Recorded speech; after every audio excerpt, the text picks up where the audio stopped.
ትንሽ ወደ ግራ ዘንበል። ደራሲ አሌክስ አብርሃ፣ ዶክተር አሸብርና ሌሎች። በሰው ፕሮዳክሽን ተዘጋጅቶ የቀረበ።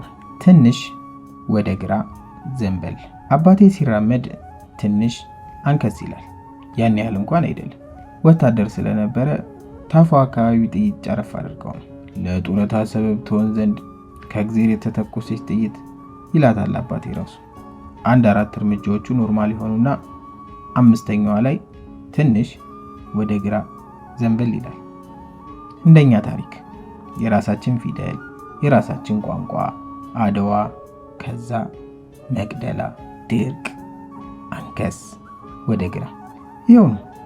ታዲያ አባቴን ጥምድ አድርጎ የያዘው የግራ እግሩን በፈንጅ ያጣ ወታደር ጎረቤት አለ።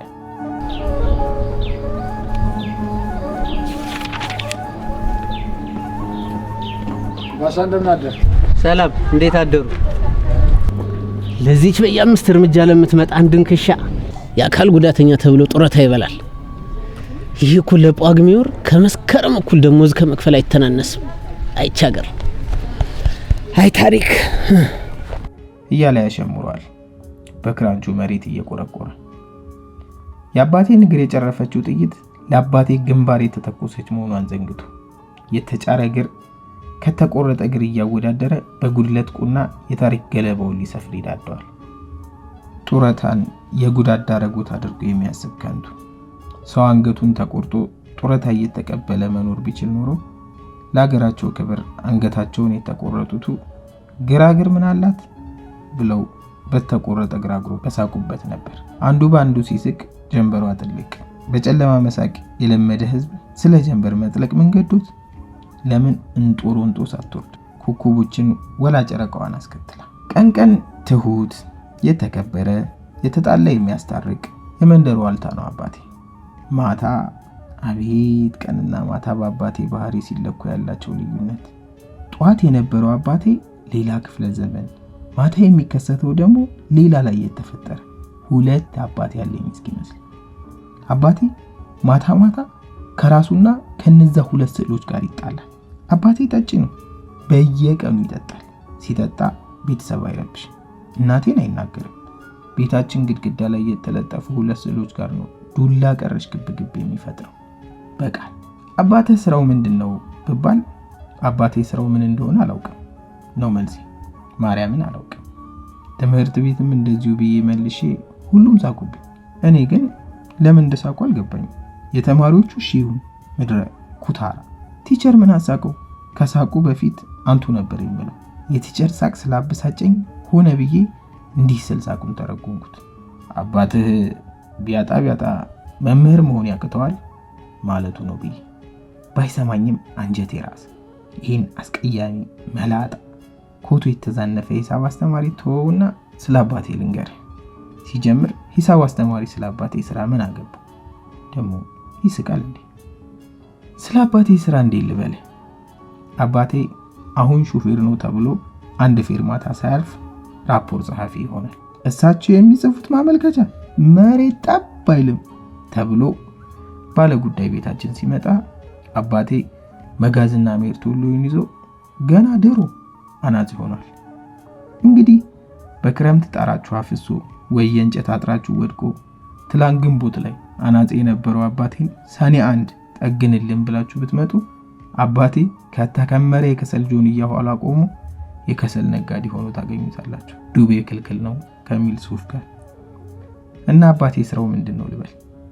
ብዙ ስራ ያለውና ምንም ብር የሌለው አባት። ብር ካንዱ ይበደራል። የተበደረውን ከሌላ ሰው ተበድሮ ይከፍላል።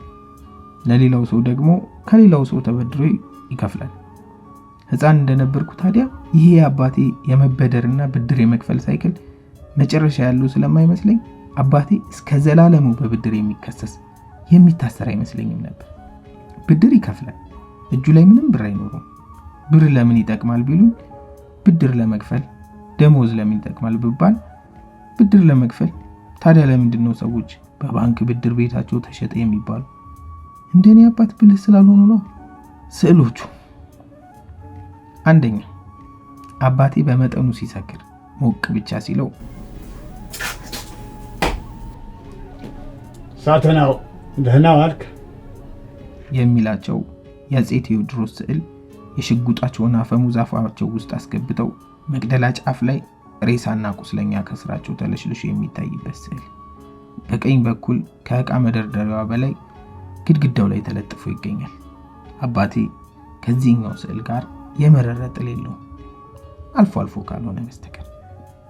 ሁለተኛው አባቴ ስካሩ ከመደበኛው ስካር ከፍ ሲልና ቀን ከገጠመ የህይወት ስንክሳር ጌሾ ጋር ሲቀየጥ ደግሞ ከማይጋጩት ባላጋራ ጋር ይጋጫል፣ የጌታ ኢየሱስ ክርስቶስ ምስል ጋር። ኢየሱስ ቀይ መጎናጸፊያ ለብሶ ረጅም ምርኩዙን በብብቱ ስር ይዞ በር እያንኳኳ በግራ በኩል አባቴ ከዚህ ስዕል ጋር ይጣላል። ድፍረቱ አይገርምም? አባቴ ገና በር ሲያንኳኳ እናቴ ስካሩ አንደኛው ደረጃ ይሁን ወይም ሁለተኛው ደረጃ ታውቀዋለች። እንዴት ታውቃለች? እግዚአብሔር ይወቅ። እነዚህ እናቶች በየድራፍት ቤቱ ስለማይሰክሩ እንጂ በየሬዲዮና በየቴሌቪዥኑ ስለማይቀባጥሩ እንጂ ስንት ጉድ ተአምር አለ በውስጣቸው። ስንት ጉድ መላ። እንኳን ባላቸው በር ሲያንኳኳ ቀርቶ ዙፋን ላይ ቂብ ሊል ያቆበቆበ ባለተራ አይነ ውሃውን አንብበው ክፉ ይሁን ደግ ያውቃሉ። ዘመን ምስክር ነው። ሁለተኛው አይነት ስካር ከሆነ እናቴ ተንደርድራ ክርስቶስ ስዕል ፊት ትሄዳለች። በፈጣን አነጋገር ጌታ ሆይ እባክህ የተናገረውን ቢናገር አትቁጠርበት ይቅር በለው ብላ የንስሐ ቀብድ ታስይዛለች። ሙሉን አባቴ ራሱ ስካሩ ሲበርድለት ያወራርዳል። ከዛ በሩን ትከፍታለች። ፊቱ ወስቶ አይኑ ባስፈሪ ሁኔታ ጉሽርጥ መስሎ ይገባል። ሰላም መሻችሁ የለ ምን የለ። የአባቴ ገዳይ እዛ ቤት ተደብቋል፣ በግራ በኩል ካልጋው በላይ ታገኘዋለህ ብሎ የላኩት ይመስል ዝም ብሎ ይገባና በቀጥታ ወደ ግራ ታጥፎ ካልጋው በላይ የተሰቀለው የክርስቶስ ስዕል ፊት ይቆማል። ጺሙን እያሻሸ ለረጅም ደቂቃዎች በዝምታ ስዕሉ ጋር ፍጦ ይቆይና ድንገት አንከፍት፣ ለስንቱ እንክፈት? ስንከፍት ገብተው እኛን ሲያስወጡ በጣታቸው አንኳኩተው ቤት ለእንግዳ ብለን ስንከፍትላቸው በክንዳቸው ደቁሶን ሲያስወጡ በቃ ከመክፈት ጋር ተጣልተናል፣ አንከፍትም። እናቴ ወደ ጣራው አይኗን ልካ በለሆሳሳት ታነበንባለች። ለክርስቶስ ቅድም ያልኩህን አደራ እንዳትረሳው አደራ የምትል ይመስላል። አባቴ እንጎማለለ። ረጅም ነው ቁመቱ። ብን ተደርጎ የተበጠረ ጥቁር ከርዳዳ ፀጉሩ ወደፊቱ አካባቢ ትንሽ ይበጣል ያደረገበት የጨርቅ ሱሪ የተኩሱ መስመር ቀጥ ማለቱ ሱሪውን ከለበሰው ጀምሮ ተቀምጦ አያውቅም እንዴ የሚያስብል በሚገባ የተወለወለ አሮጌ ወታደር ቦት ጫማ ይንጎማለለ። አንከፍትም። እድሜ ልኬን ሳንኳኳ በርህን የከረቸምክብኝ እንዴት ነው ዛሬ ልቤን የምከፍትልህ? የገቡትን ማስወጫ አጥተናል፣ እንኳን አዲስ ለሚያንኳኩ ልንከፍት። ይንጎራደዳል። አንዳንዴ ፊቱ ላይ የሚንቀለቀለውን ቁጣ ሳይ በቃ ገንጥሎ ጣለው ክርስቶስዬ ጉዱ ፈላ እላለሁ። ይህ ስዕል ከድሮ ጀምሮ ግድግዳችን ላይ ስለተለጠፈ ነው መሰለኝ ክርስቶስ ከኛ ቤት ሌላ መሄጃ ያለው አይመስለኝም ነበር። እናቴና ክርስቶስ የአባቴን ባህሪ ችለው የኖሩት ሌላ መሄጃ ስለሌላቸው ይመስለኝ ነበር። እኔ ክርስቶስና እናቴ የአባቴን ባህሪ ችለን የተቀመጥነው ሌላ መሄጃ ስለሌለን ይመስለኝ ነበር። ያቺ ምስኪን ለስንቱ ሀብታም፣ ለስንቱ ጀግና፣ ለስንቱ ባለስልጣን ልቧን ከርችማ ለእኔ ከፈተች። ምን ተጠቀመች? ጡረታ የወጣ ወታደር ባሏ ሲሰክር እየጠበቀች በር ከፋች ሆና ቀረች። ስለ ሌላ ባል እንጂ ስለ ራሱ የሚያወራ ይመስል ሶንቷት እቺ እጇን ወደ አንተ ትዘረጋለች የምትባለው እቺ ኢትዮጵያ ጓደኞችን ዋጥ ስርቅጥ አድርጋ የበላች ሀገር ራሷ ለንጉሥ ስትከፍት፣ ለወታደር ስትከፍት፣ ለወንበዴ ስትከፍት፣ ለኮሙኒዝም ለምናምኒዝም በሯን ስትከፍት መከፈት መዘጋት የሰለቸው በሯ እንደተከፈተ ቀረች። እናስ ምናችን ጅል ነው የምንከፍትልን? አንከፍትም። በከፈትን ቁጥር እየገባ የተጫነብንን ጣጣ ባስወጣህልን ይልቅ ላንተም አይመች። ውስጣችን ነዷል፣ ከስሏል። የተቃጠለ ቤት ውስጥ ለመኖር ይህን ያህል ማንኳኳት እዲያ እናቴ እንባዋ ጠብ ሲል ይታየኛል። ልቤ ይታፈናል። ልብ ድካም የሚባለው ይሄ ይሆን? ቤታችን ይታፈናል። በጣም ብዙ መላእክት ቤታችን ውስጥ ታጅቀው እረ ጌታ ሆይ ይሄ ሰው እያበዛው ፍቀድልንና ወደዛ ቦጫጭ ቀን ሲኦል እንወርውረው እያሉ ኢየሱስን የሚያስፈቅዱ ይመስለኛል። እስኪ ተውት፣ እሱ ያለፈውን መከራ ማን አለፈ? የዚህ ምስኪን ልጅን ቀንበር ማን ተሸከመ? እስከ መጨረሻው ለምነዋለሁ የሚላቸው ይመስለኛል። በሩን ማንኳኳቱን ሳያቋርጥ ክርስቶስ የኔ ልብ አዋቂ አባቴ እያነሰ ክርስቶስ እየገዘፈ ይሄድብኛል። አሁን ደግሞ ለአባቴ እሰጋለሁ። አባቴ ጎምለል ጎምለል አንከብት ወላ መስኮት ወላ በር እንደተዘጋ ሰተት ብለህ ገብተህ ሰላም ለእናንተስ አናቅም እንዴ? ምን ነው ታዲያ ዛሬ? ግባ ግባ፣ ይኸው በግድግዳው ግባ።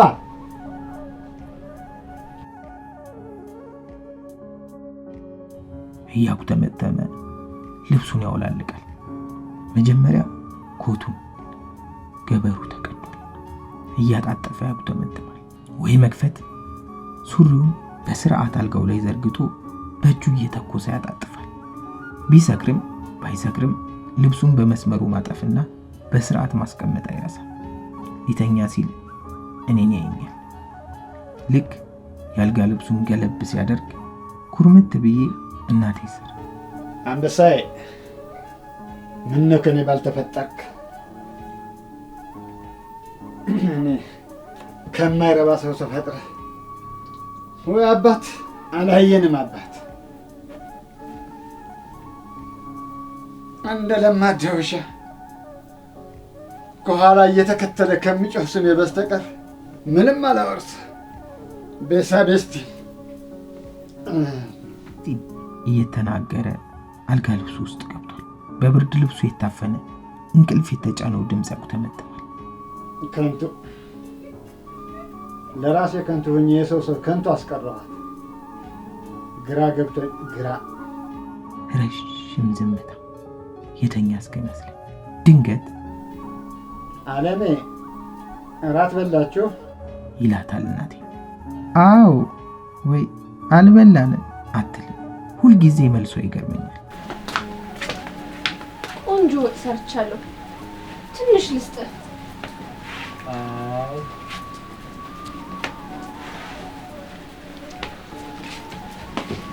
ይላል ስልል ባለ ድምፅ። አንዳንዴ አይ ብሏትም ታቀርብለታለች። ተነስቶ ይበላል። አንዳንዴ አይ ካለ ትመለሳለች። በሁለቱ አይዎች መካከል ያለውን ልዩነት ብዙ ጊዜ ለማጥናት ሞከርኩ። በድምፅ ርዝመት፣ በቅላጼ ተመሳሳይ ናቸው። እናቴ ግን በሁለቱ አይዎች መሃል የአባቴን መሻት በቀላሉ ታውቃለች። አለመሻቱ እንኳን አይ ካለ አይ ነው። ግን እንዴት አይ ያለ ሰው አይ ያለበትን ጉዳይ እንደፈለገው ማወቅ ቻለች? አማርኛ አስተማሪያችን ልጆች ቋንቋን ከቤተሰብ ከማህበረሰብ ይማራሉ አሉኝ እንጂ ቋንቋን የምንማረው ከህይወት ለዛውም መተሳሰብ፣ መከባበርና መፈቃቀር ካለበት የህይወት ልምዳችን ብቻ ነው። አማርኛ አስተማሪያችን ራሳቸው አባባ አይ ቢል ራት አቅርቢልኝ ማለቱ መሆኑን በጭራሽ ያውቁ። ከማህበረሰቡ ይሄን አልተማሩማ። ስሜትና ሰዋሰው ለየቅል ናቸው። ጧት ከእንቅልፌ ስነቃ ታዲያ ብቻዬን ነኝ። እናትና አባቴ ቤተክርስቲያን ሄደዋል። የክርስቶስ ስዕል ግን አሁንም አለ። ቆይ አባቴ ከሌለ ማን እንዲከፍትለት ነው የሚያንኳኩ? በብርድ ልብስ ተጠቅልዬ ስዕሉን እያየሁ አስባለሁ። አባታችሁን ታዘዙ፣ ቤተሰቦቻችሁ የማይወዱትን በመስራት አታሳዝኗቸው ይሉን የለ የሰንበት አስተማሪያችን። ስለዚህ አንከፍትም እላለሁ ቀስ ብዬ።